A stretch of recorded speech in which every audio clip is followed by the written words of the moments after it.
사람들이 세상 일로 바쁘게 살고 있다 할지라도 메신저는 세상의 신의 세 계시를 선언해야 한다. 왜냐하면 신의 세 계시는 많은 사람의 삶과 미래의 열쇠를 쥐고 있기 때문이다. 이 세 계시가 그 사람들을 큰 부름으로 입문시킬 것이다. 큰 부름으로 입문시키는 일은 세 계시 말고 다른 어떤 가르침이나 다른 어떤 곳에서도 해낼 수 없다. 새 계시는 다가오는 변화의 큰 물결에 대비해 세상을 준비시키려고 왔다. 큰 물결은 환경과 정치, 경제에 커다란 변화가 오는 것을 말하며 이는 사람들이 지금 예상하는 것보다 훨씬 더 클 것이다. 새 계시를 기다리는 사람들이 많다.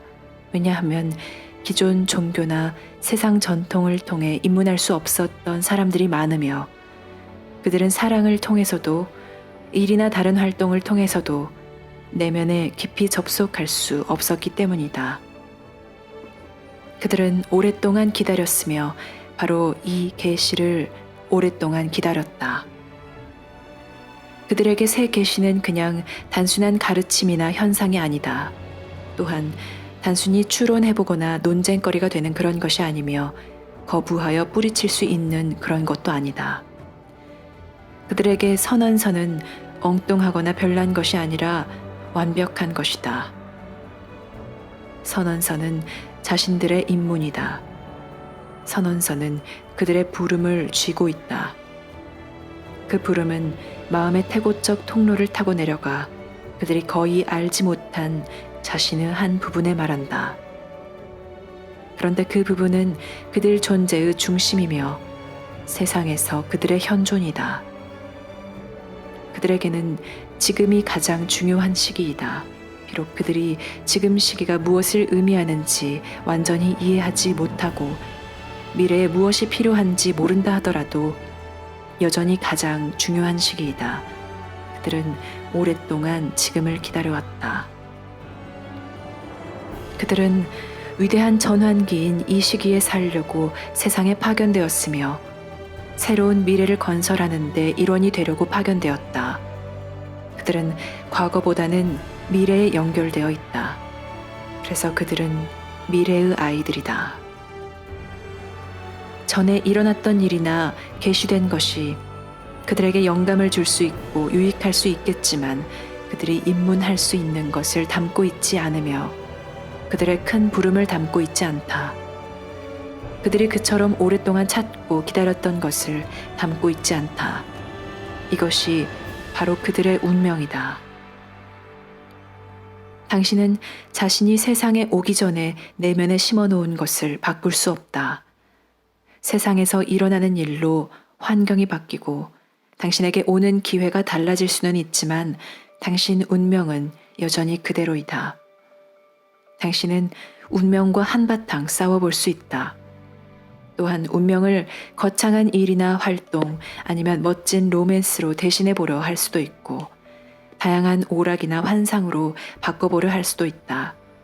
그러나 당신이 세상에 오기 전에 내면에 심어놓은 것은 바꿀 수는 없다. 당신 운명이 드러나게 되어 있다면 어디서 드러나고 어떻게 드러날지는 바뀔 수 있다. 실제로 세상 환경이 변하거나 사람들이 무엇을 믿고 따르느냐에 따라 바뀌며 그들의 조건이나 상황에 따라 바뀌고 있다. 새 계시를 받아들이는 것이 당신 운명이라면 당신은 다른 어디에서도 부름을 찾을 수 없다. 다른 데서 부름을 찾아보고 새 계시에 저항하고 멀리 떨어져 있으며 결점은 없는지 찾아보려고 하라. 새 계시를 하찮게 여기고 오히려 궁지에 몰아넣어 보라. 그래도 당신은 새 계시가 당신 운명을 품고 있다는 사실을 바꿀 수 없다. 당신 마음은 추론하고 의문을 가지며 정말 말도 안 되는 소리라고 생각할지도 모른다. 그러나 당신 가슴 속에서 알고 당신 혼이 움직일 것이다. 마치 당신이 세상에 오기 전에 당신에게 말했던 음성과 같다. 그래서 이 어렵고 도전적인 환경을 맞이할 수 있도록 준비하게 할 것이다. 음성은 마치 우리가 말하는 음성과 같다. 그래서 연결을 소생시키고 삶의 주 관심사와 의미를 회복시킨다.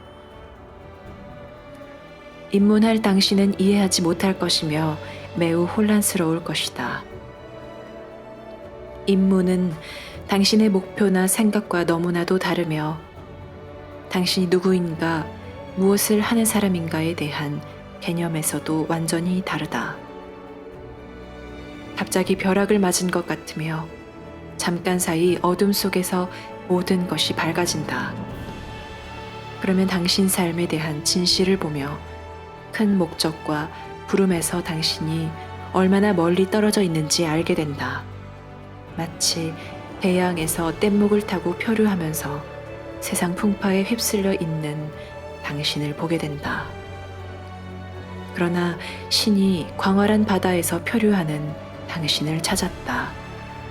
대양에서 작은 한 점에 불과한 당신이 발견되었다. 이 계시에 의해 발견되었다. 당신 상황이나 마음 상태가 어떠하든 부름은 당신에게 말할 것이다. 왜냐하면 바로 당신 운명을 말하기 때문이다. 부름은 다른 사람의 운명이 아니다. 다른 사람은 걱정할 필요가 없다. 이것은 당신 운명이다. 어쩌면 당신은 다른 사람은 어떻게 되는가? 내 배우자나 아이들은, 그리고 다정한 내 친구들은 하고 물을지 모른다. 그러나 신은 대양에서 한 점을 찾았고 그 점은 다른 사람이 아닌 바로 당신이다. 이것이 입문이며 참으로 신비로운 것이다. 당신은 입문을 이성으로 이해할 수 없다. 또한 입문이 의미하는 것이나 당신에게 행동하도록 이끄는 것을 통제할 수 없다.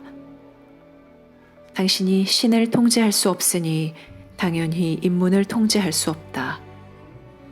당신의 거창한 생각이나 확고한 믿음은 모두 현존 앞에서 천박하고 나약하게 보인다. 논쟁하는 것은 공허하다. 거부하는 것은 감동이 없고 진실성도 확신도 없다. 왜냐하면 이것이 바로 당신의 인분이기 때문이다. 얼마간 고심한 끝에 입문을 인정하면 준비로 가는 여행길이 당신 앞에 펼쳐진다. 알무로 가는 계단이 당신 앞에 펼쳐진다. 당신 앞에 단계적으로 참된 삶을 회복하는 일, 당신이 해야 할 모든 일들과 처해 있는 상황이 펼쳐진다. 당신은 지금 표류하고 있기 때문에 당신이 있는 곳에서는 당신 목적에 도달할 수 없다. 당신은 안전한 항구를 찾지 못했고 당신 삶을 펼치기로 한 땅을 찾지 못했다. 그러니 계시에 감전된 지금 이 순간이 얼마나 굉장한 일인가. 한순간의 일처럼 보이지만 갑자기 모든 것이 다르게 느껴지기 시작한다. 평상시 경험했던 것과는 완전히 다른 체험을 했으며 앞으로 해나갈 일의 차이를 알기 시작한다. 왜냐하면 당신 혼자 할 수 있는 것은 그 어떤 것도 이 체험과 비교할 수 없기 때문이다. 이 체험은 지금까지 당신이 가져보려 했던 어떤 체험보다 더 크며 당신이 혼자 구상했던 어떤 목표보다 더 위대하다. 당신은 두려움을 느끼고 어찌할 바를 몰라 혼란스럽겠지만 그런 느낌은 괜찮으며 자연스러운 것이다. 당신은 삶이 갑작스레 바뀌면 분명히 혼란스럽고 방향 감각을 잃을 것이며 현재 집착하고 있는 것이나 즐기고 있는 것에 환상이 깨질 것이다. 일단 신이 당신에게 점을 찍어 놓으면 그 점은 당신이 삶에서 지우거나 덮어버릴 수 있는 것과는 다르다. 또한 설명하거나 그 힘을 축소시켜 보려고 자신에게 합리화할 수 있는 것과도 다르다. 당신을 위해 온 계시와 싸울 작정인가? 새 계시를 발견하거나 듣게 된 것은 결코 우연이 아니다. 하늘에서 당신을 후원하는 모든 이들은 당신이 새 계시를 알아차리는 시점에 이르도록 애써왔다. 또한 당신이 응답할 수 있게 하려고 살아가면서 구렁텅이에 빠지지 않도록 보호하고 이미 입은 피해나 이미 낭비해버린 것은 더 커지지 않도록 애써왔다. 인문 때문에 당신이 어찌할 바를 몰라 혼란스럽고 매우 불확실하게 느낄지도 모른다. 어쩌면 참으로 운이 없다고 생각할지도 모른다. 그러나 하늘에서 보면 당신은 축복받은 소수의 한 사람으로서 가장 큰 기회를 부여받았다. 인문이 당신 삶과 환경을 바꾼다고 해서 당신이 어떻게 되는가? 당신이 누구이고 왜 여기 파견되었는지 아는 일과 비교해보라. 이를 아는 것은 당신에게 중요하며 특히 이 순간은 더욱 그렇다. 당신과 관계된 다른 사람들에게도 의미 있겠지만 당신에게 더 큰 기회가 주어졌다. 정확하게 말하면 기회보다 훨씬 더 중요한 부름이 주어졌다. 일단 입문을 하고 나면 가는 길이 달라질 것이다. 처음에는 알아보기 힘들 수도 있지만 그 어떤 것이 가는 길을 바꾸어 놓았다. 당신은 결코 예전과 같지 않을 것이다.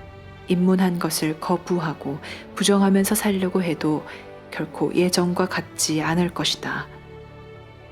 당신은 단순한 즐거움만으로 행복하지 않을 것이다. 이전의 목표나 취미, 흥미, 오락거리로는 결코 만족하지 못할 것이다. 하늘에서 보면 이것은 대단한 축복이다. 마침내 당신 인생에 구원받을 가능성이 생겼다. 그러나 이 순간이 당신에게는 매우 다르게 보일지도 모른다. 그러니 새 계시가 당신의 입문이라면 이 계시를 단단히 붙잡으라. 이 계시가 당신 존재의 중심에 있다면 당신은 알 것이다. 새 계시는 혼자 생각을 해본다거나 이성으로 판단할 수 있는 것이 아니다. 인간의 이성은 불확실하고 예견할 수 없는 세상을 다루는 데 쓰는 대응 기술일 뿐이다. 그래서 어떤 경우에는 적절하나 어떤 경우에는 전혀 쓸모가 없다. 당신이 메신저를 안다는 것은 중요하다. 왜냐하면 메신저가 세상에 있는 동안 입문하면 당신의 기회는 훨씬 더 커지고 더 중요해지기 때문이다. 메신저가 있는 동안에 당신이 기회를 놓친다면 참으로 불행한 일이다. 계시는 수백 년 때로는 1000년 만에 한 번 꼴로 온다. 그리고 마침 당신이 이 시기에 세상에 와 있다. 하늘의 관점에서 보면 이것은 대단한 축복이고 큰 기회이다. 그러나 누가 메신저를 알아볼 수 있는가? 메신저는 매우 평범해 보이며 세상을 놀라게 할 만한 모습과는 거리가 멀다. 또한 세상에서 높은 자리에 오르지도 않았다. 그리고 군중 속으로 사라져 그 속에서 걸을 것이다. 그러면 계시에 감전된 사람들이 아니면 아무도 메신저를 알아보지 못할 것이다. 메신저는 자신과 만나는 사람들이 누구냐에 따라 그들에게 자신의 참 목적과 세상에서 하는 일을 드러내지 않을지도 모른다. 메신저의 참 목적과 일을 알고 싶지 않은 사람이 어디 있겠는가? 그럼에도 불구하고 바로 옆에 서 있는 사람이 이처럼 중요한 인물을 어찌하여 알아보지 못하는가? 이것이 세상의 어려움이다. 사람마다 보는 눈과 듣는 귀가 있지만 다른 방식으로 보고 있다. 그들은 실제로 있는 그대로 보려는 것이 아니라 그들 마음속에 있는 것을 듣고 확인하려 한다. 그래서 그들은 보아도 보이지 않고 들어도 들리지 않는다. 그래서 메신저 옆에 서 있어도 지금 지구상에서 가장 중요한 사람 옆에 서 있다는 것을 알아채지 못한다. 메신저는 결코 자신에 대해서 말하지 않을 것이다. 그리하기에는 그는 너무 겸손하다. 그래서 그를 위해 이렇게 말한다. 마치 오래전으로 돌아가서 모하메드와 함께 식탁에서 차를 마시고 있지만 그가 누구인지 모르는 것과 같다. 메신저는 다른 사람과 똑같아 보이며 현존의 빛을 발산하지 않는다. 또한 주위 사람들이 그가 있다고 황홀해질 만큼 굉장하거나 전지전능하지도 않다. 메신저는 그냥 보통 사람이며 전통에 따라 옷을 입은 보통 남자이다. 일상에서 볼 수 있는 사람이며 특별할 것이 없는 사람이다. 게다가 메신저는 자신의 말에 귀를 기울이도록 사람들에게 다가가서까지 전파해야 했다. 오직 소수 사람만이 볼 수 있었고 나머지 주위 사람들은 모두 눈뜬 장님이었다. 이와 같은 것이 계시의 시대에 메신저가 갖는 어려움이자 부담이다. 임무는 충격을 받는 데서 시작하며 만족할 수 없는 데서 시작한다. 또한 당신이 찾고 있는 것을 아는 데서 시작하며 본디 당신이 누구이고 왜 여기 왔는지를 설명해 주지 못하므로 가진 것이나 사는 곳, 하는 일에 만족하지 못하는 것을 아는 데서 시작한다. 만족하는 사람들은 자신의 내면에 아직 충분히 깊이 들어가지 않았다. 그래서 그들이 머물러야 할 곳, 해야 하는 일에서 너무 멀리 떨어져 있다는 것을 깨닫지 못하고 있다. 목표는 행복이 아니다. 준비하고 접촉하고 재결합하여 마침내 각자에게 적합한 곳에서 세상에 공헌하는 것이 목표이다. 그래서 행복을 추구하는 것이 그렇게 기만적인 것이다. 왜냐하면 계시는 당신을 불편하게 만들며 도전적으로 시험할 것이기 때문이다. 당신이 임무를 맡아 세상에 파견되었는데 지금 그 일을 하지 않는다면 당신은 신이 당신에게 어떻게 해주리라 생각하는가? 당신에게 엄청난 어떤 것을 주지 않거나 군중 속에서 당신을 끄집어내어 하늘의 힘으로 가는 길을 바꾸지 않으면 당신에게 희망이 보이지 않을 때 신이 당신에게 찾아와 위로해 주리라 생각하는가? 당신은 큰 바다 위에 있는 한 점일 뿐이다. 그 점이 어디인지 당신도 모르고 다른 사람들도 모른다.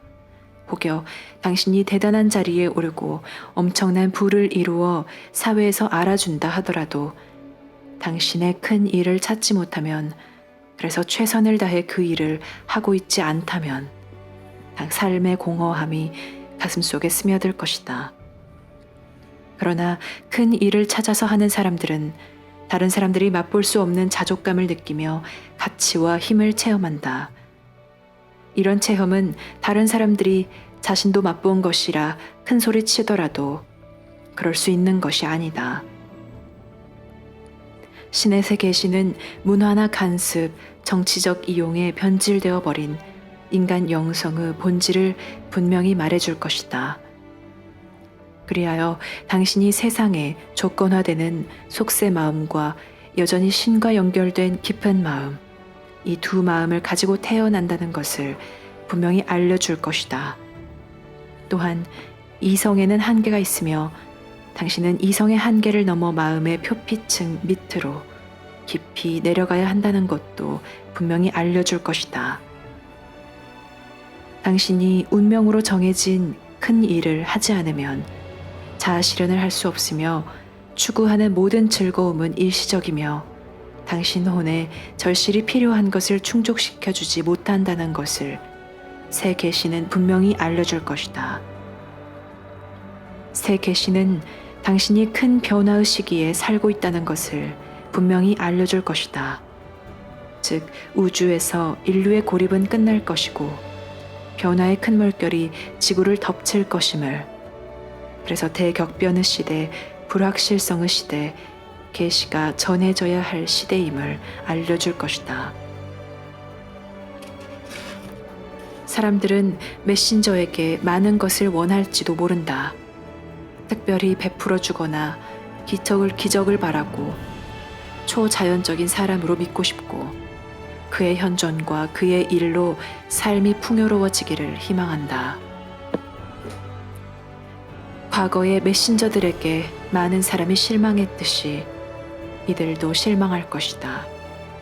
그래서 메신저들을 거부하고 회피하며 어떤 경우는 죽이기까지 한다. 왜냐하면 사람들이 원하는 것을 얻지 못하기 때문이다. 그러나 그들은 자신들에게 진짜 필요한 것만 받게 된다. 사람들이 원하는 것과 하늘의 뜻은 이처럼 매우 다르다. 그러나 당신이 정말로 생존 차원을 넘어 삶에서 깊이 요구하는 것을 분별할 수 있다면 당신이 원하는 것과 하늘의 뜻이 실제로 같다는 것을 알 것이다. 그러나 이와 같은 자각은 매우 정직할 때만 일어날 수 있다.